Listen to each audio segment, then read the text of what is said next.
Bizda hozir modaga chiqqan kosmetologlar chayniy soda, limon bir narsalarni reklama qilishadi. Shunaqa qilsanglar zo'r bo'ladi. Zo'r bo'lmaydi.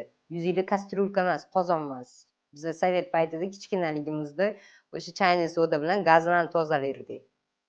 Zo'r bo'lmaydi, yomon bo'ladi. Shunaqa shijashi уход qilish kerak yuzga. Chunki bizani yuzimiz bilan badanimizni pH balansi ham har xil, qalinligi ham har xil. Yuzimni qarang, anaqa chayniy soda bilan limon qiluvdim, qizarib, achishib yomon bo'lib ketdi. U ustidagi himoya qavatini prям dabdalasini chiqarib yuborganda. Uni восстановить qilishni ayting. Kimdadir bir haftada.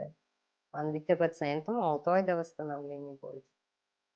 Bu qanaqa восстановить qilamiz? Kremlar уже любой krem suraverganidan achib, qizarib, reaksiya berib yuboryapti. 2 haftalik man nulevая terapiyaga o'tkazaman. Вообще hech narsa. Butilkali suvda yuvadi, bo'ldi.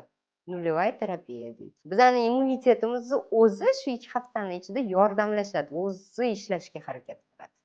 Bu degani endi уход tashlab qo'yish kerak degani emas. U 2 haftadan keyin yana barib boshlanadi. Уже ancha kamayadi-da achishlari, qizarishi. Chunki gormon sursa ham reaksiya berib yuboradi-da. Hammasi yeyishimizga, ichishimizga, uyqumizga bog'liq.